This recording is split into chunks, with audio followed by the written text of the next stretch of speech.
નમસ્કાર મિત્રો, સ્વાગત છે આપનું આપણી યુટ્યુબ ચેનલ ગવર્મેન્ટ જોબ ઇન્ફોમાં।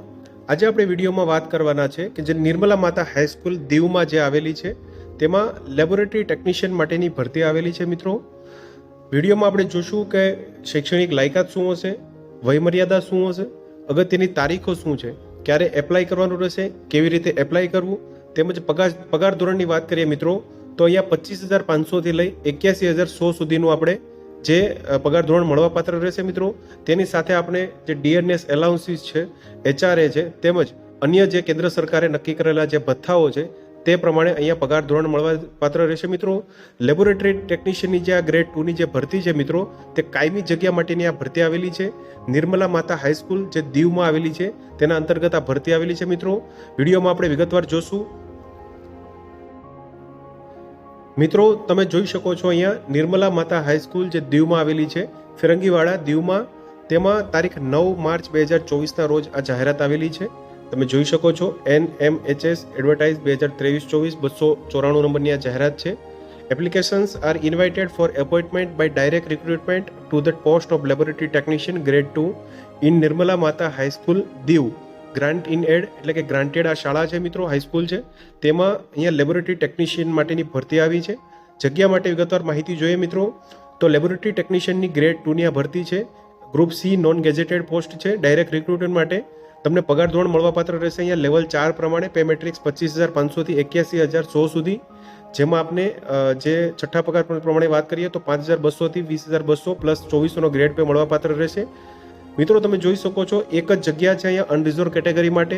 વયમર્યાદાની વાત કરીએ તો 18થી 25 વર્ષની અહીંયા જે ઉંમર મર્યાદા છે મિત્રો। તે સિવાય તમને જે કેન્દ્ર સરકારના જે રૂલ્સ છે મિત્રો વયમર્યાદા માટેના તે પ્રમાણે અહીંયા ઉપલી જે વયમર્યાદા છે તેમાં આપણે રિલેક્સેશન મળવાપાત્ર રહેશે। ક્વોલિફિકેશનની વાત કરીએ મિત્રો તો શૈક્ષણિક લાયકાતમાં અહીંયા BSc degree in relevant subject physics, chemistry or biology from recognised university, diploma or certificate of computer course of at least 3 month duration from the reputed institute। અહીંયા મિત્રો જે knowledge of reading, writing and speaking of Hindi, Gujarati and English language છે તે અહીંયા desirable રહેશે મિત્રો, તેને અગ્રતા આપવામાં આવશે મિત્રો। અહીંયા આગળ મિત્રો વાત કરીએ તો જે એપ્લિકેશન ડાઉનલોડ ફ્રોમ www.div.government.in અથવા તો જે અહીંયા 3 વેબસાઇટ આપેલી છે મિત્રો તેના પર તમે જઈ ઓપન કરશો ગૂગલમાં એટલે તમને સંપૂર્ણ માહિતી મળશે। તેના પરથી તમે એપ્લિકેશન ફોર્મ તેમજ સંપૂર્ણ માહિતી તમે મેળવી શકશો।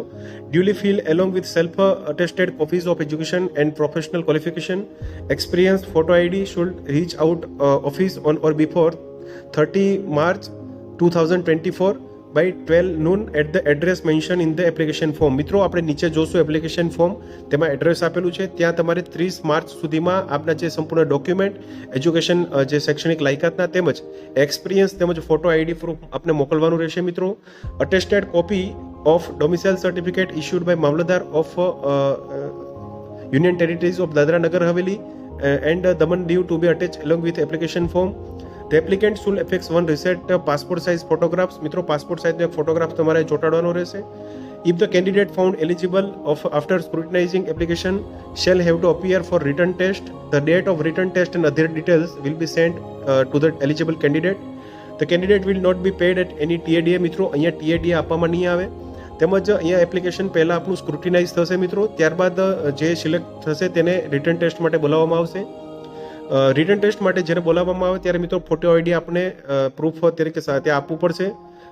તમે જોઈ શકો છો મિત્રો અહીંયા એપ્લિકેશન ફોર્મની માહિતી આપવામાં આવી છે, તમે જોઈ શકો છો એપ્લિકેશન ફોર્મ તમે વેબસાઇટ પરથી પણ ડાઉનલોડ કરી શકશો। અહીંયા ફોટોગ્રાફ્સ લગાવવાનો રહેશે આપને।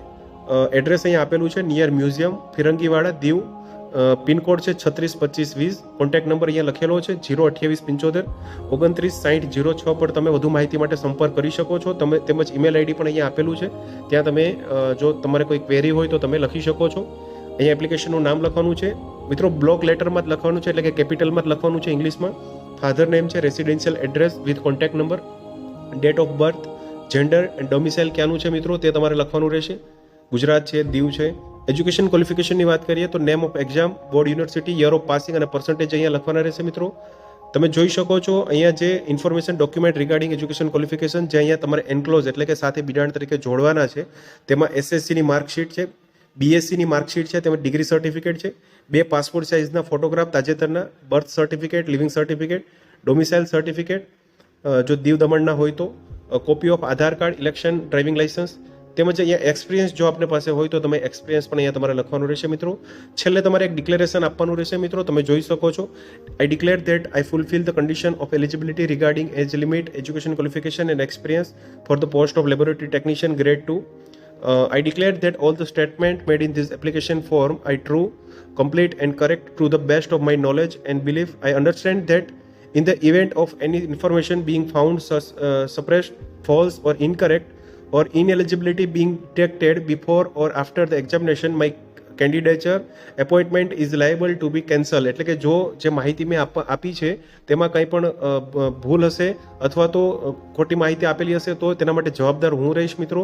તે માટેની અહીંયા જે એક ડિક્લેરેશન આપને આપવાનું રહેશે મિત્રો. તમે જોઈ શકો છો અહીંયા ડેટ, સ્થળ તથા અહીંયા તમારે અહીંયા સિગ્નેચર કરવાની રહેશે. તમે ઓફિશિયલ જે વેબસાઇટ છે તેના પરથી આ ફોર્મ તેમજ જાહેરાતની જે સંપૂર્ણ જે નમૂનો છે મિત્રો તે તમે ડાઉનલોડ કરી શકશો. વેબસાઇટ ખાસ નોંધી લેશો www.ddd.government.in અથવા તો dnh.government.in પર 30 માર્ચ 2024 સુધીમાં તમારે એપ્લિકેશન છે તે પહોંચાડવાનું રહેશે મિત્રો. તમે જોઈ શકો છો સંપૂર્ણ માહિતી. ગવર્મેન્ટ કાયમી જોબ છે મિત્રો. કેન્દ્ર સરકારના પે સ્કેલ પ્રમાણે અહીંયા તમને પગાર ધોરણ મળવાપાત્ર રહેશે. BSc કરેલા જે ઉમેદવારો હોય તેના માટે અહીં એપ્લાય કરી શકશો મિત્રો. જો વિડીયો પસંદ આવ્યો હોય તો પ્લીઝ લાઇક કરજો, આપણા ગ્રુપમાં શેર કરજો, તેમજ મારી યુટ્યુબ ચેનલ છે ગવર્મેન્ટ જોબ ઇન્ફો તેને સબસ્ક્રાઇબ કરજો, બેલ આઇકન દબાવજો એટલે આવી જે ભરતી વિશેની માહિતી છે મિત્રો તેમજ વિવિધ સરકારી યોજના વિશેની માહિતી આપને મળતી રહેશે. વધુ માહિતી માટે મિત્રો તમે જે ઓફિશિયલ વેબસાઇટ છે તેમાં સંપર્ક કરી શકો છો. આ વિડીયોનો હેતુ ફક્ત માર્ગદર્શન માટે છે. જય હિન્દ, ભારત માતા કી જય.